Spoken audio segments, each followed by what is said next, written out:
একদিন পৃথিবী কাঁপলো, ডাইনোসররা হারিয়ে গেল। কিন্তু কেন? জানতে হলে সাথে থাকুন ব্রেইনস্টর্ম বাংলা।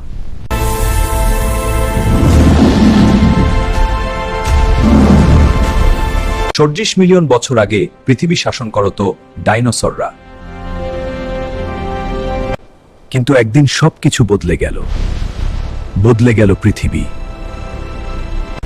একটি বিশাল গ্রহাণু ছুটে আসে পৃথিবীর দিকে। আজকের মেক্সিকোর চিকসুলুব এলাকায় সেটি আছড়ে পড়ে।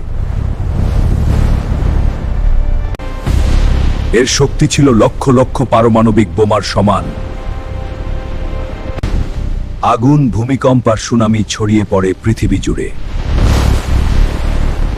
ধুলো আর ধোঁয়ায় আকাশ ঢেকে যায় বছরের পর বছর। সূর্যের আলো পৌঁছাতে পারে না পৃথিবীতে।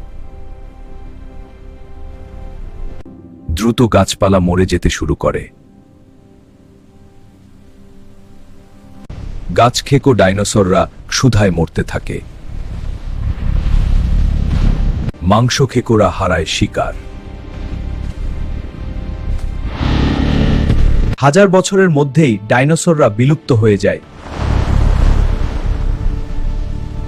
শুধু ছোট কিছু প্রাণী যেমন পাখি বেঁচে যায়।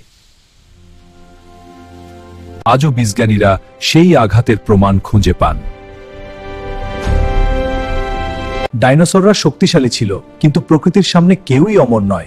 এক এক পাল্টে গেল পৃথিবীর ইতিহাস।